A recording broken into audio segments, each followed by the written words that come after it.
வரவேற்புரை ஆற்றியிருக்கக்கூடிய கரூர் மாவட்ட கழகத்தினுடைய செயலாளர் என்னுடைய இனிய சகோதரர், அருமை சகோதரர், பாசமிகு சகோதரர், ஆற்றல் மிகு சகோதரர், செயல் வீரர் செந்தில் பாலாஜி அவர்களே, மாவட்ட கழக ஆற்றல் மிக்க மாவட்ட கழகத்தினுடைய செயலாளர்களே, இந்த ஆண்டு முப்பெரு விழாவை கரூர்ல நடத்த வேண்டும் என்று அனுமதி கேட்டு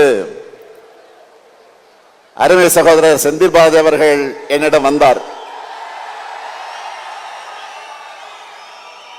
நானும் ஒப்புதல் அளித்தேன். பொதுக்கூட்டம்னு சொல்லிட்டு மாபெரும் எழுச்சி மாநாட்டையே இங்க ஏற்பாடு செஞ்சிருக்கிறார் செயல் வீரர் செந்தில் பாலாஜி அவர்கள்.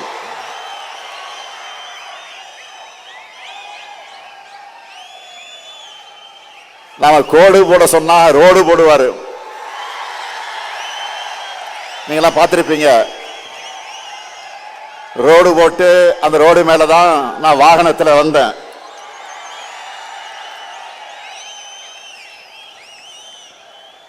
மேற்கு மண்டலத்தில் எதிரிகளுக்கெல்லாம் ஒரு சிம்ம சொப்பனமாக இருக்கக்கூடியவர் தான் நம்முடைய செந்தில் பாலாஜி அவர்கள்.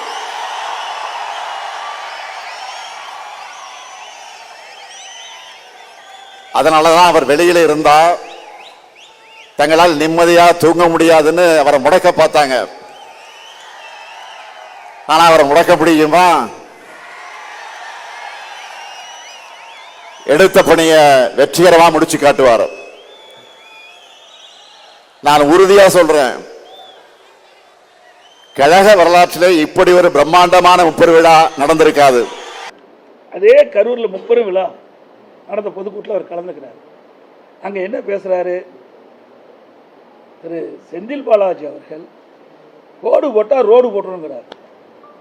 இப்போ அதே செந்தில் பாலாஜி அதே கரூர்ல எப்படி பேசினார் என்பதை இந்த நாட்டு மக்கள் பத்திரிகையின் வாயிலாக, ஊடகத்தின் வாயிலாக தெரிந்து கொள்ள வேண்டும். அவரை பத்தி சொல்ல வேண்டிய அவசியமே இல்லை. ஏற்கனவே 15 முறை அமைச்சரவை மாத்தினப்போ இவரை மட்டும் என்னடா ஒரு முக்கியத்துவமான அமைச்சராக இருந்தார். சசிகலாவுக்கு நெருக்கமாக, அதை விட இளவரசுக்கு மிக மிக நெருக்கமாக இருந்தவர் செந்தில் பாலாஜி.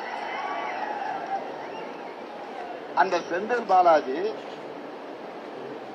அமைச்சரவை 15 முறை ஏற்கனவே மாத்தி அமைச்சாங்க. அப்பெல்லாம் அவரை மாத்தல, சீனியர் அமைச்சர்லாம் மாத்தினாங்க. ஆனா இந்த ஜூனியர் அமைச்சரை மாத்திரம் மாத்தல. இடையில அந்த அம்மா ஜெயிலுக்கு போனப்போ யார முதலமைச்சராக தேர்ந்தெடுக்கலாம்னு சொல்றப்போ அந்த பட்டியலில் இவர் இருந்தாருங்க. இவர் கெட்ட கேடு செந்தில் பாலாஜி பேர் இருந்துச்சுங்க. அப்போ இதான் வேண்டிய ஆக இன்னைக்கு பாத்தீங்கன்னா அவரு மட்டும் இல்ல, ஒட்டுமொத்தமாக பாலாஜியினுடைய தம்பி இந்த கரூர் மாவட்டத்தை தன்னுடைய கட்டுப்பாட்டில் வச்சிருக்கிறாரு. கட்டுப்பாடுனா கொள்ளையடிக்கிறதுல, ஊழல் செய்யறதுல, லஞ்சம் வாங்குறதுல அந்த கட்டுப்பாட்டில் வச்சிருக்கிறார்.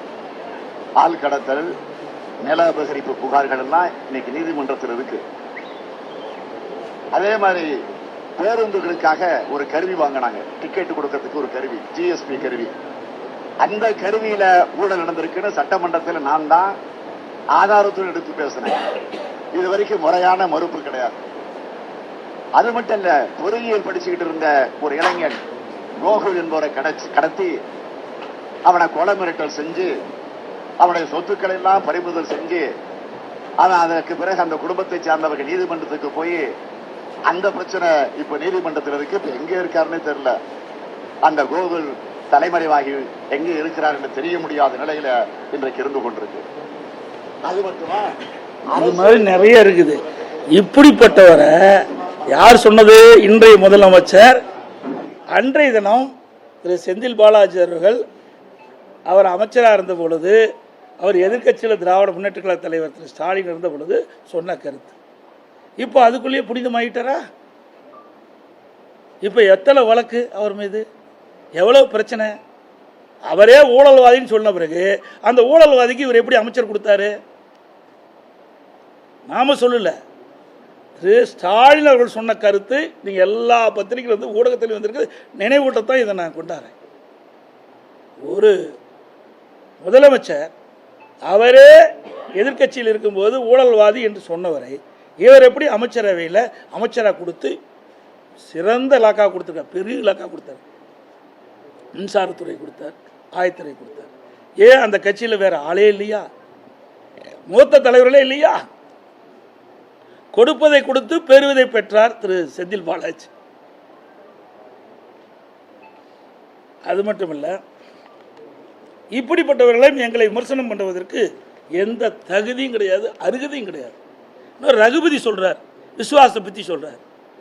விசுவாசம் என்றால் என்ன விலை என்று கேட்கின்ற ரகுபதி அவர்களே, நீங்க எந்த இடத்துல இருந்து பேசுறீங்க? பொன்மனச்செம்மல் புரட்சித் தலைவர் எம்ஜிஆர் அண்ணா திமுகவை தோற்றுவித்த பொழுது தீய சக்தி திமுகவை விரட்ட வேண்டும் என்று தான் அந்த கட்சியை துவக்கினார். அதன் அடிப்படையில் தான் அனைத்து இந்திய அண்ணா திராவிட முன்னேற்ற கழகத்தில் வேட்பாளர் அன்னைக்கு போட்டியிட்டு அனைத்து இந்திய அண்ணா திராவிட முன்னேற்ற கழகத்துடைய தொண்டர் ரத்தத்தை வியர்வையாக சிந்தி உங்களை எம்எல்ஏ ஆக்குனாங்க. பிறகு மாண்புமிகு புரட்சித் தலைவி அம்மார்கள் உங்களை அமைச்சராக்கி இந்த நாட்டிற்கு அடையாளம் காட்டப்பட்டார். உங்களை அமைச்சராக்கி அடையாளம் காட்டப்பட்ட காரணத்தினால்தான் திமுகவில் நீங்கள் போய் சேருவதற்கு இடம் கிடைத்தது. அதை அந்த நன்றியை மறந்து எங்கள் அனைத்து இந்திய அண்ணா திராவிட முன்னேற்ற கழகத்தை விமர்சனத்துக்கு எந்த அருகதையும் ரகுபதிக்கு கிடையாது.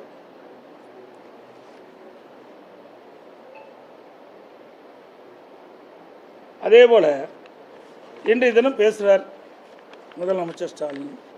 ஏதோ நான் முகத்தை மறைச்சிட்டு வந்த மாதிரி பேசுகிறேன். முகத்தை மறைக்க வேண்டிய அவசியம் எனக்கு எல்முனை அளவும் இல்லை. முகத்தை துடைத்தே நீங்கள் பத்திரிகையில் அதை சரியான முறையில் எடுத்து காண்பிக்கிற விதமாக காண்பித்து விட்டீர்கள். அது ஒரு விருப்பான செய்தியை உங்கள் பத்திரிகை வேண்டும் என்று எடுத்ததாக நான் பார்க்கின்றேன். இதே ஸ்டாலின் அவர்கள் நான் பெரும்பான்மையை நிரூபிக்கின்ற பொழுது சட்டை கிழித்து கொண்டு வெளியிலே வந்து ஆர்ப்பாட்டம் நடத்தினார். உங்களுக்கு நன்றாக தெரியும். யார் சட்டை கிழித்து கொண்டு வருவார்கள்? மணலை பாதிக்கப்பட்டவர்கள் தான் சட்டை கிழிச்சிட்டார்கள். அப்படிப்பட்ட நிலையில் வந்தவர் என்னை பற்றி பேசுவதற்கு எந்த விதமும் தார்மீகம் கிடையாது. அதோட பத்திரிகையாளர்களை ஊடக நண்பர்களை நான் கேட்டுக்கொள்வேன். எல்லாம் அண்ணா திமுகவில் நான் இரும்புனா விவாதம் மேட, தும்புனா விவாதம் மேட, அது ஒரு ஆர்கியூமெண்ட் வச்சு பேசிகிட்டு இருக்கிறீங்க. ஆளுங்கட்சியாக இருக்கு போல முதலமைச்சா இருக்கு போது தான் பேசுகிறீங்க. எனக்கு எதிர்கட்சியாக இருக்கு. சுமார் 8 ஆண்டு காலம் என்னை பற்றியே இந்த ஊடகத்திலையும் பத்திரிகைகளும் நீங்கள் விவாத மேடையில் வச்சும் பத்திரிகைகளையும் ஒளிபரப்புகளையும் பண்ணிட்டு இருக்கிறீங்க. அதுக்கு நான் நன்றி தெரிவிச்சுக்கிறேன். ஏன்னா எல்லாத்துக்கும் என்னை அடையாளம் காட்டிட்டீங்க, பரவாயில்ல, நன்றி. ஆனால் எவ்வளவு பெரிய பிரச்சனை நடந்திருக்கு. கிட்னி முறைகேடு நடந்திருக்கு. வறுமையை மையமாக பண்ணினோம், மையமாக வைத்து, வறுமையை மையமாக வைத்து கிட்னியை முறைகேடாக திருடப்பட்டதாக செய்திகள் வெளிவந்து பத்திரிகை ஊடகத்தில் வெளிவந்து இந்த அரசாங்கமே அது ஒரு குழு அமைத்து அதை சோதனை நடத்தி நடந்தது உண்மை என்று வெளியிட்டிருக்காங்க. அது யார் நடந்தது? திமுக சட்டமன்ற உறுப்பினருடைய மருத்துவமனையில் நடந்ததாகத்தான் இந்த பத்திரிகையிலையும் ஊடகத்திலையும் வந்திருக்குது. அதில் அந்த உறுப்பு மாற்று அறுவை சிகிச்சை செய்கிறத அனுமதி மட்டும் ரத்து பண்ணியிருக்காங்க. அதற்கு மேல் முறைகேடு நடந்ததற்கு எந்த நடவடிக்கை எடுக்கப்படவில்லை. ஆளுங்கட்சியை சேர்ந்த சட்டமன்ற உறுப்பினர் மருத்துவமனை என்ற ஒரே காரணத்திற்காக திராவிட முன்னேற்ற கழக அரசு, ஸ்டாலின் மாநில அரசு அந்த நிறுவனத்தின் மீது, அந்த மருத்துவமனை எந்தவித நடவடிக்கை எடுக்கவில்லை. அவர்கள் மீது நடவடிக்கை எடுக்குது. இது எவ்வளோ பெரிய மோசடி. அதே போல் நாமக்கல் மாவட்டம் பள்ளிப்பாளையத்தில் பத்திரிகையில் ஊடகத்தில் வந்த செய்தி, ஒரு பெண்மணி தன் வறுமையின் காரணமாக தன்னுடைய கெட்டிய சில பேர் ஆசை காட்டி பணத்தை ஆசை காட்டி அப்படி வறுமை மையமாக வைத்து அவர்கள் அதை கிட்னியை எடுக்க முயற்சிக்கின்ற பொழுது கிட்னிக்கு பதிலாக கல்லீரல் எடுத்திருக்கிறார். அதையும் அந்த பெண்மணி ஊடகத்தின் வாயிலாக பத்திரிகை வெளிப்படுத்தினாங்க. எதுக்கோ வழக்கு போடுகின்ற இந்த அரசாங்கம் இது ஏன் வழக்கு பதிவு செய்து உரிய நடவடிக்கை எடுக்கலை? இது எவ்வளவு பெரிய நாட்டிற்கு ஒரு கேடு. இதெல்லாம் சாதாரண விஷயமாக எடுத்துக்கொள்ள முடியாது.